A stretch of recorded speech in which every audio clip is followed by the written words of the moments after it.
Hi everyone, it's Naida here, and I just had some thoughts I wanted to share with you. As you know, this week we are talking about navigating singleness, and there are just a couple of things I see my girlfriends doing that I just need to address. The first one is this. Ladies, please stop reading into every little nice thing that a guy does. Let me say that again.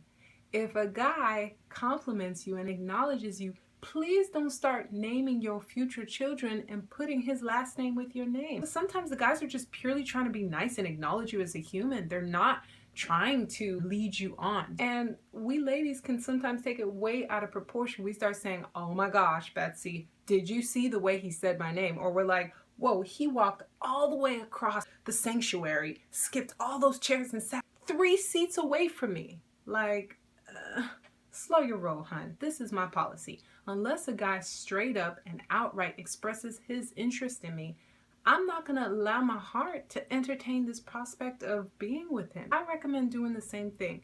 Unless a guy straight up pursues you and expresses this, guard your heart. And in fact, let me say this. Listen, when a guy wants you, when a man loves a woman, he will make it known. I've seen guys do stupid things to try to get the attention of girls because guys, they're wired like that. When they want you, they will do everything in their power to try to win your heart. You don't have to try to convince them or force them or try to get their attention. So if you want to know if he likes you, has he said he likes you? If he hasn't, guard your heart. Second point that I want to say, and it's actually to the guys. Listen, guys, some of y'all are just being nice, but sometimes you need to know that girls are like flowers.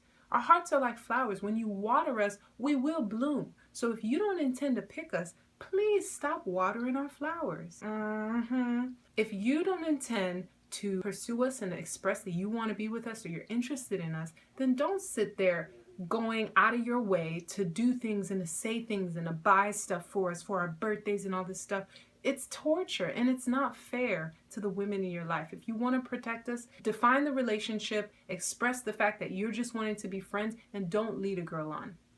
The last thing I want to share has to do when somebody starts claiming that God told them who their future spouse is going to be. Okay, listen. If God tells you that somebody is going to be your future husband or your future wife, I'm not doubting the fact that God will tell you. But don't go trying to manipulate the other person with this news, talking about oh, God told me you're my future spouse. Let me pray for you so that God can show it to you. No, that's not how it works. If God expresses something to you and tells you who your future spouse is going to be, do like Mary, Jesus' mother, did. Tuck it away in your heart and pray on it. Because sometimes our emotions can get in the way and we can begin to see things that may or may not be God. We don't know. But you got to pray about it, because what happened with Mary in the Bible? The angel of the Lord came to Mary, gave her the dream of what was going to happen, and what happened next? The angel of the Lord appeared to Joseph separately, and then they came together.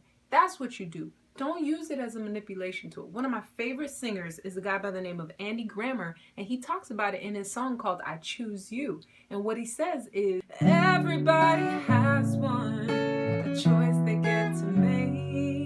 Half human, half heaven, that decides the family tree. And pretty much what it means is that God may speak, but he will never violate your free will. He always asks you. He says, consider my servant, consider this person, and he gives you a choice. God is not going to force your hand to marry somebody because you're the one who's going to live with them for the next however many years. But how do you know if something is God's will?